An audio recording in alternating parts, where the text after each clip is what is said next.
చర్మంలో నలుపు వచ్చేసినప్పుడు ముఖం పైన పిగ్మెంటేషన్ గా ఉన్నప్పుడు చాలా ఇబ్బందికరంగా మారుతూ ఉంటుంది. అలాంటప్పుడు మనం ఎటువంటి జాగ్రత్తలు తీసుకోవాలి, ఎలాంటి డైట్ తీసుకోవాలి, ఏ విధంగా జాగ్రత్తలు మనం చేసుకుంటూ ఉండాలనే దాని గురించి నేను మీకు ఈ వీడియో సిరీస్ లో ఎక్స్ప్లెయిన్ చేస్తున్నానండి. మనకి చాలా ఇంపార్టెంట్ వచ్చేసి డైట్ ఎలాంటిది తీసుకోవాలని చాలా మంది ఆలోచిస్తూ ఉంటారు. డైట్ అనేది మనకి చాలా ఇంపార్టెంట్ అండి. డైట్ అనేది మనం సరిగ్గా తీసుకోకుండా పిగ్మెంటేషన్ ట్రీట్మెంట్స్ అవుతాయి అంటే కాదండి. పిగ్మెంటేషన్ ట్రీట్మెంట్స్ అనేటివి లేజర్స్, పీల్స్ ఇవన్నీ ఉంటాయి, కానీ మనకి డైట్ చాలా ఇంపార్టెంట్ గా ఉంటాయి. మనకి స్కిన్ కి సంబంధించిన డైట్ లో వైటమిన్ సి, వైటమిన్ ఇ అనేది చాలా ఇంపార్టెంట్ అండి. వైటమిన్ B12 కూడా చర్మానికి చాలా ఇంపార్టెంట్. ఒకవేళ మీరు గమనిస్తే కూడా మీరు ఎవరైనా గానీ ఒక పొద్దు ఉన్నప్పుడు లేకపోతే మీరు ఉపవాసాలు ఉన్నప్పుడు మీకు చర్మంలో ఏమవుతుందనంటే మీకు కొద్దిగా ఒక విధంగా డల్నెస్ అనేది వచ్చేస్తూ ఉంటుంది. అలానే మీరు గమనిస్తే ఒకవేళ మీరు సరిగైన భోజనం చేయకపోతే హాస్టల్లో ఉన్న వాళ్ళు కానివ్వండి, లేకపోతే బయట ఎక్కడైనా ఉన్న వాళ్ళు కానివ్వండి, అక్కడ మీరు సరిగ్గా తినకపోతే, భోజనం చేయకపోతే మీకు ఆ చర్మంలో కూడా మీకు అది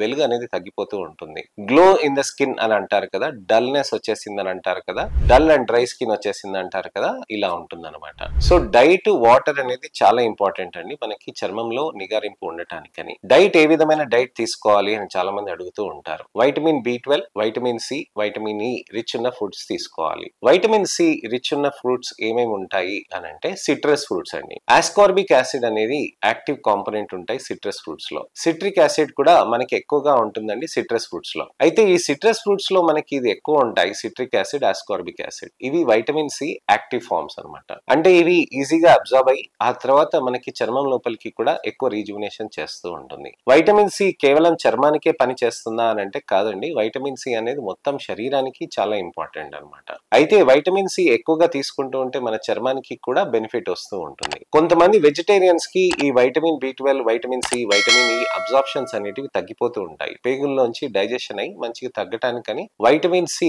మనకి డైజెషన్ అనేది పేగుల్లోంచి అబ్జార్బ్ కావటానికని చాలా ఇబ్బందికరంగా మారిపోతూ ఉంటాయి. అది కూడా 50 ఏళ్ల పైబడిన వాళ్ళకి. అందుకోసమనే వైటమిన్ సి అనేది మీరు రెగ్యులర్ గా తీసుకుంటూ ఉంటే ఆ తర్వాత కూడా మీకు అబ్జార్ప్షన్ అనేది మెయింటైన్ అవుతూ ఉంటుంది. సో చాలా ఇంపార్టెంట్ గా వైటమిన్ సి అబ్జార్ప్షన్ అనేది మనం మంచి డైట్ తీసుకోవాలి. సిట్రస్ ఫ్రూట్స్ లో ఏదైతే తీసుకోవాలి, ఎంత తీసుకోవాలని అడుగుతూ ఉంటారు. సిట్రస్ ఫ్రూట్స్ లో 3 ఉసిరికాయలు ప్రతిరోజు తీసుకుంటే కనీసం 1 గ్రామ్ వైటమిన్ సి దాకా మీకు వస్తూ ఉంటుంది. అలానే మీకు ఇంపార్టెంట్ ఏంటంటే ఆపిల్స్ కానీ, బ్రోకోలీస్ కానీ ఇవి తీసుకుంటూ ఉండాల్సిన అవసరం ఉంటుంది. అలానే మనకి ఇంపార్టెంట్ ఏంటంటే సన్ఫ్లవర్ సీడ్స్ అని అంటాం కదా, సన్ఫ్లవర్ సీడ్స్ తీసుకుంటుంటే వైటమిన్ ఇ అనేది ఎక్కువగా వస్తూ ఉంటుంది. క్యాబేజెస్ లో కూడా ఎక్కువగా ఉంటుందండి వైటమిన్ ఇ. బ్రోకోలీలో కూడా వైటమిన్ ఇ ఎక్కువగా ఉంటాయి. అలానే నట్స్ లో కూడా మంచి సోర్సెస్ ఉంటాయి. మిల్క్ కూడా తీసుకుంటూ ఉంటే మీకు కాల్షియం తో పాటు vitamin E, vitamin C, vitamin B12 ఇలాంటివి ట్రేసెస్ లో ఉంటాయన్నమాట. అయితే ఈ విధంగా మనం తీసుకుంటూ ఉండాల్సిన అవసరం ఉంది. వైటమిన్ B12 ఎలా ఉంటుంది అని అంటే వైటమిన్ B12 లో మనకి ఫార్టిఫైడ్ సీరియల్స్ అని అంటారు. అంటే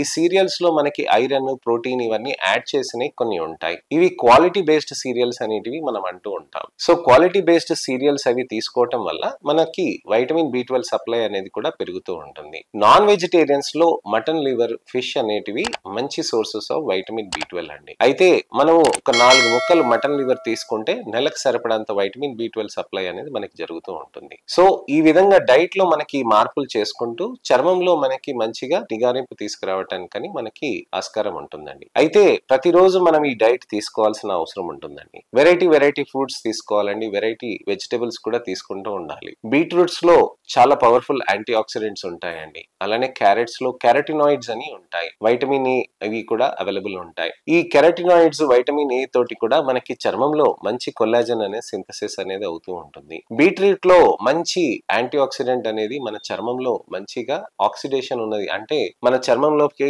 అల్ట్రావైలెట్ రేడియేషన్ తగలటం తోటి ఎలా అయితే నలుపు వస్తుందో ఆ నలుపుని అంతా తగ్గించడానికని బెనిఫిట్ తీసుకొస్తూ ఉంటుంది బీట్రూట్. అలానే డ్రై ఫ్రూట్స్ కూడా తీసుకోవాల్సిన అవసరం ఉంటుందండి. నన్ను అడిగితేనండి మీరు ప్రతిరోజు తినే ఆహారంలో ఇలాంటి ఆహారం అనేది మీరు యాడ్ చేసుకుంటూ వెళ్ళాలి. అప్పుడే మీ చర్మానికి మంచి బెనిఫిట్ అనేది కూడా జరుగుతూ ఉంటుంది. సో నెక్స్ట్ వీడియోలో నేను మీకు సన్ స్క్రీన్స్ గురించని, మాయిశ్చరైజర్స్ గురించని, లేజర్ పీల్స్ గురించని కూడా చెప్తానండి. పిగ్మెంటేషన్ ఉన్న వాళ్ళు డైట్ తీసుకుంటూ దాంతో పాటు సన్ స్క్రీన్స్, మాయిశ్చరైజర్స్, సీరమ్స్ అవి పెట్టుకుంటూ లేజర్ పీల్స్ అలానే micro needling serum infusion therapies చేయించుకోవటం తోటి ఐవి గ్లూటథైన్ తోటి కూడా మంచి రిజల్ట్స్ అనేటివి సాధ్యమవుతూ ఉంటుంది. నెక్స్ట్ ఇన్ఫర్మేషనల్ అవేర్నెస్ వీడియో తోటి నేను మళ్ళీ మీ ముందుకు వస్తాను. నేను మీ doctor Raj Kireet, Celesty skin laser and hair clinic, Jubilee Hills, LB Nagar, Kokapet మరియు సన్ సిటీలో chief and founder rounded dermatologist and hair transplant surgeon గా ప్రాక్టీస్ చేస్తున్నానండి. నా వీడియోని దయచేసి మీరు లైక్ చేసి షేర్ చేయండి, అందరికీ షేర్ చేయండి. డైట్ ఎలాంటిది తీసుకోవాలి, న్యూట్రిషన్ ఎలాంటిది తీసుకోవాలి అని తెలియని వాళ్ళకి కూడా ఈ వీడియోని షేర్ చేసి ఫస్ట్ నుంచి లాస్ట్ వరకు చూడమని చెప్పండి. నెక్స్ట్ వీడియోలో మళ్ళీ కలుస్తాను. నమస్కారం.